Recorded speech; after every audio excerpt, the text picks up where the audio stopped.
This is a podcast by the Straits Times. Welcome to the Straits Times Sports Podcast. I'm your host, Jonathan Roberts, and I'm joined today by ST Sports correspondent Sazali Abdul Aziz. Hello. Hello, JB. Now, the prospect of a local youngster joining the big leagues of football has been in the news recently. Well, what exactly would a Singaporean have to do to actually join something like the EPL? This is, of course, outside the consideration of NS deferrment. Now, Saz, I probably have a very outdated view of how people join a football club. In my mind's eye, it's a school football pitch. A guy stood at the side, sees a youngster playing well, and says, "Okay, I think he's good for the club," and then brings them over to the youth team, and then they work their way up. Now, Saz, I think my version is quite outdated.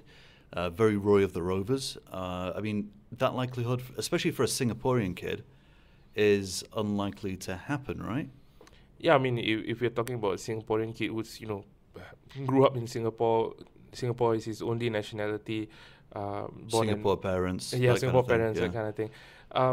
But very much, actually, it's still the same as what you mentioned, except, instead of scouting only counties, they're scouting countries these days. I know off the top of my head that, in the last probably 5 to 7 years, academy coaches from so many, European clubs and so many other clubs, Juventus, Real Madrid, so many. They've come looking here. Yeah, well, they're not exactly looking for talent. They have private academies here or links with private academies here, and they do coaching clinics. And sometimes, they bring some boys over for training stints and stuff like that. So but that's one way. Essentially, a kid outside of these private academies is unlikely to. Currently. Yeah. The only other way I see, if you're not in a private academy, is to perform at a high-profile tournament for a national age group team, and you might get spotted. For example, like the Lion City Cup. We had clubs like Ajax Amsterdam and Everton come here a number of years ago to play against our youth teams, and some of our boys impressed. So, but then again, it's not a certainty that they're like you play well against us and we'll take you back to England with us. Well, it sounds slightly sinister when you put it like that. Okay, say you've been spotted. Now, you've actually had first-hand experience. Okay, not first-hand experience. It's not that you were spotted, but you've been over with a young player to Newcastle, was it? Yeah. Unfortunately, back in my day, the EPL coaches were not coming down in droves. But yeah, I followed Adam Swandy, who's now a senior player with the national team, and he's playing with Albirex Niigata in the Singapore Premier League, the champions, recently crowned champions. He was 16 then, and he was just named the best player in the National Football Academy, which was the national age group setup. So I followed him to Newcastle, where he was sent on a 1-week training stint with Newcastle under 18s. And he impressed, despite playing in the under 18 team and being only 16 at that point. However, on the I think it was the second last day or last day, quite a sobering conversation I had with I think it was the academy, the Newcastle Academy director. We were having a coffee, me, him, and Saswadi Matadasuki, who was the FAS coach at that point. He was a former national player, of course. And the academy director told us that, he was really impressed by Adam, and given a chance, he would absolutely sign Adam. Unfortunately... Okay. There's a big but coming here, isn't there? Exactly. So, unfortunately, he says, and these were his words, no matter how great Adam is, Newcastle just won't sign him, simply because, there are work permit rules and employment rules for especially for a teenager like himself. Wow. And just to give people an idea, how long ago was this? This is only This was he's 22 now, so this was 6 years ago. Only 6 years ago. Yes. So that made me really sad. But that's the reality of the situation we face if one of our Singaporean boys wants to make it in England, and in fact Europe. It's basically you have to move. His whole family would have to uproot and move to wherever the club is based, and his dad or the primary, I guess the breadwinner of the family would have to work on his own volition in a job that is not provided by the club or the club sponsors. Okay, that sounds very legalist. You mean he'd have to get a job that is not linked to the football club? Yeah, And zero links to the football club. Yeah, just so get a job basically by himself in that country Yes. before his or her son can play for the yeah, club. basically, in short, you need to be there before you play for the club and not go there because of the club. Yeah. Wow. That's actually pretty heartbreaking to hear. Actually, I had no idea it was so complicated. Adam Swandy can't be the only example of this. Yeah, no, I a couple of years ago actually, there was a Singapore boy. His name is Nur Aziz Ijilrali, I think, is his name, and he's 13 now. He's still in Singapore, but at that point, I reported that he was actually linked with Galatasaray. Galatasaray was actually interested in signing him. It's super out there, right? I mean, a Turkish club wanting to sign a Singapore boy, but we were mentioning private academy. He played for Turf City Football Academy. It's a private academy, and one of the coaches, he has connections to agents in Europe, and this agent sent videos, and next thing you know, Galatasaray was interested, and so was Feyenoord actually, and he actually went with the team to Holland on a training attachment. And actually, the news the article that I wrote about this boy and Feyenoord and Galatasaray's interest in him was actually picked up by Dutch media, and they actually sort of cornered Feyenoord and said, hey, you guys want to sign a 13-year-old boy or 12-year-old boy in Singapore, that's not legal. You know there are rules. And they actually did a TV news report on it, and obviously Feyenoord denied. Feyenoord said, oh no, we are just inviting this academy and this boy to train and stuff like that Okay, so say in this case, to use this kid as a hypothetical, say he's still good. Later on, he does his NS. He's doing quite well. He gets into the Singapore Premier League, and Feyenoord comes knocking again. How difficult is it if you are an adult, a more independent person at that point, to go play in the European leagues? I think the main thing, first of all, is if he is really having an absolutely stunning season in the SPL that Feyenoord take notice, he would have played for Singapore national team, and that helps a lot with work permit issues. But having said that, I have to qualify that we spoke about Newcastle earlier, and Ben Davies was in the news with Fulham. In England, the work permit rules are a lot stricter, or in terms of the football teams, for foreign players and non-EU players. For German leagues, Dutch leagues, Portuguese leagues, the work permit issues are a lot easier to sort of negotiate. I think for England, you need to have to play a certain percentage of national team games over 2 years.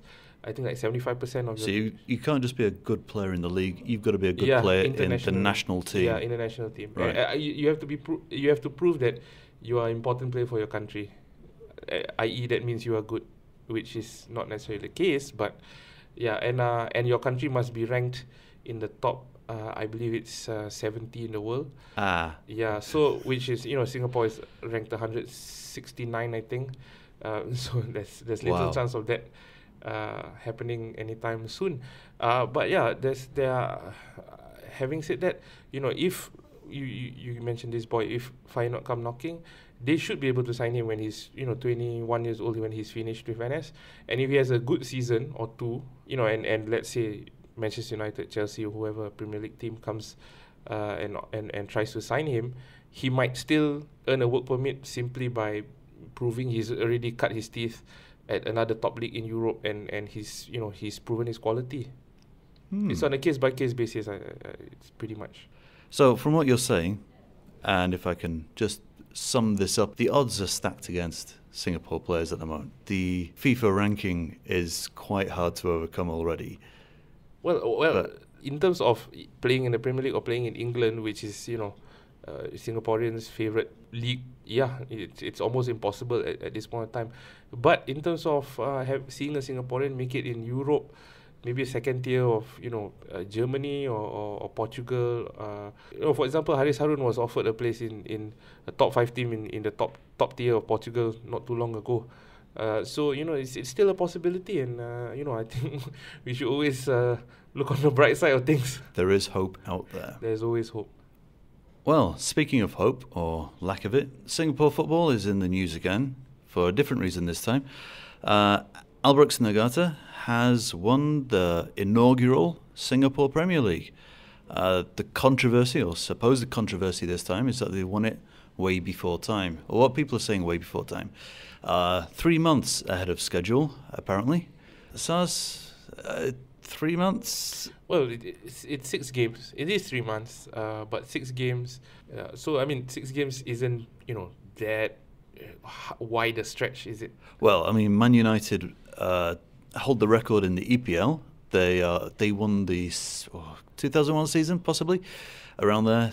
5 games ahead. That's the record. But of course, they play more games. Of course, yeah, of course. I mean, let's not go into, too much detail about how big or how early or whatever. But I mean, the fact remains, as you mentioned, Singapore football not exactly in the best shape. I mean, that is an absolute fact. However, I think this whole Albirex winning a 3rd title on the trot, spelling doom for Singapore football is a bit overblown. Yes, they're the best football team. They play the best football. They're the team with the most professional approach. They've got good support. I think the league is the better for it. And it depends which side you're looking at. Because, so I said 3 months ahead of schedule. Then you said, well, actually, it's just 6 games. But it's technically could be 6 weeks. But given the amount of games that they play, that's a quarter of the season. That's a quarter of the season. So, there's like, hey, it's quite bad. No, it's not so bad. It's kind of bad. It just really depends. But at the end of the day, like I said, they're the best team. They deserve to win the title. And well, by far. They are far and ahead of the other teams at the moment. Singapore football fans or Singaporeans in general are kind of a cynical bunch. When we write reports, when we report on Albirex winning a game, not even the league, just the game. People will say, "Oh, Albirex win again. Just give them the league title already." And when they actually wrap up the league title, people say, "Oh, Singapore football can't make it. This and that." Some people even suggest kicking Albirex out of the league, which I completely disagree with, because like I said, when they came into Singapore football in 2004, I think they at first they were mid-table, bottom half team, and after maybe about 5 years, 10 years, people say, what's the point of having Albirex in the league if they're not going to be competitive? And then in the last 3-4 years, they're actually winning stuff, and everybody's up in arms like... But, okay, so you've got to bear in mind who Albirex are. I mean, there's kind of a psychological thing of these guys winning. Albirex Niigata is the satellite team of a second tier... Well, they were in the first Japanese tier not too long ago. Yeah. Okay, well, they're in the J2, right? And they're a satellite team of J2. And this team, I believe, is a completely new team to last year. Almost a completely new team, which is par for course for them. They replace most of their players. So who's in this team? With the exception of the goalkeeper, who's a J-League veteran. You mentioned J-League. He's played a couple of 100 games in the J-League. He's 38 years old, and he's a captain. Other than him, Nozawa, there's one other player who was the captain of Albirex Niigata's under-18 team back in Japan. Other than these 2 players, the rest of this year's squad are basically, fresh out of university squads, university teams in Japan. And, that sounds bad, right? Well, to my layman ears for this, yes, it would. Yeah, but, we have to, bear in mind again the reality of things, In Japan, the standard of university football is really, really high. Yoshinori Muto, who's signed for Newcastle or about to sign for Newcastle, he played university football while he was still he was at FC Tokyo as well. So he's and our national team lost 2-1 to a university team a couple of years ago when Sundram was coach. Okay, so these guys are, despite being university guys, they're good. Yeah, they have caliber. So now, if they're good, is this a case of Albirex just being so much better than everybody else, or is it a case of they're good, but Singapore teams are getting worse, and therefore the gap is widening? To me, it's both. Both reasons are valid.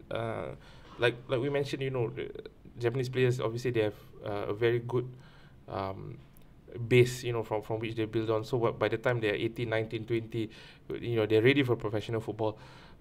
For us, I think one thing that gets overlooked a lot is, how local teams have been a bit impaired by the rules. The major one is the 3 under 23 players in the starting 11 rule. For example, I quote this example a lot. Home United, they've reached the zonal final of the AFC Cup. They're going to play the 2-leg game against a Filipino side in the next couple of weeks. They go to Indonesia, Jakarta, in front of 100,000 fans. They beat Persija Jakarta. 3 days later or 4 days later, they come back to Singapore. They cannot play the same team. They have to put 2 inexperienced 20-year-olds into the side just to fit the league's rules. So to me, there's no consistency. There's no fluidity in the team. You can't build momentum. So how are you supposed to challenge Albirex over the course of a season when you keep chopping and changing your team and weakening it? Okay, so we're end of season 1 for the Singapore Premier League. There's meant to be changes happening. Clearly, possibly changes haven't been happening fast enough. What do you want to see happen in the next season? Well, I'm actually torn about this 3 under 23 player rule thing because, like I said, on one hand, it weakens the local teams and doesn't help them in their challenge for the title. But on the other, I see value in it. We've seen a number of good, talented players emerge in teams who would normally not have had the chance to feature in the first team. So maybe they could tweak the rules. Instead of 3, have 2 2 outfield players in the starting lineup or something, and or maybe a percentage of minutes over the course of a season. Clubs have to hit. I'm sure they can work something out. So you think we shouldn't be punishing Albirex for success? We should keep them around. Yeah, no, absolutely. Like I said, they play the the most pleasing football or most pleasing on the eye. They're the most professional approach among all the teams. I mean, surely there's something for other teams to learn from them. I mean, they've been so good. They could well win their 4th Singapore League Cup as well this season. Yeah. The streets ahead. I mean, surely there's something to learn from them. In fact, from the first time they've won the S League title, everyone has been saying, local sides need to wake up. But, I think it's a bit harsh on, not say harsh, it's a bit of a big ask on the local teams because our standard is only so far, and like I mentioned, there are a few young players coming through. They'll need time to get up to a level where they can compete with Albirex. So, until that happens, I see a couple more years of Albirex dominating local football. Well, as ever with the local football, hopefully there's light at the end of the tunnel, but hopefully it's not from an oncoming train. So thanks for joining me, Saz. You're welcome. You can read his reports in the Straits Times on straitstimes.com, and do join us again for another edition of the Straits Times Sports Podcast next time. Thank you and goodbye.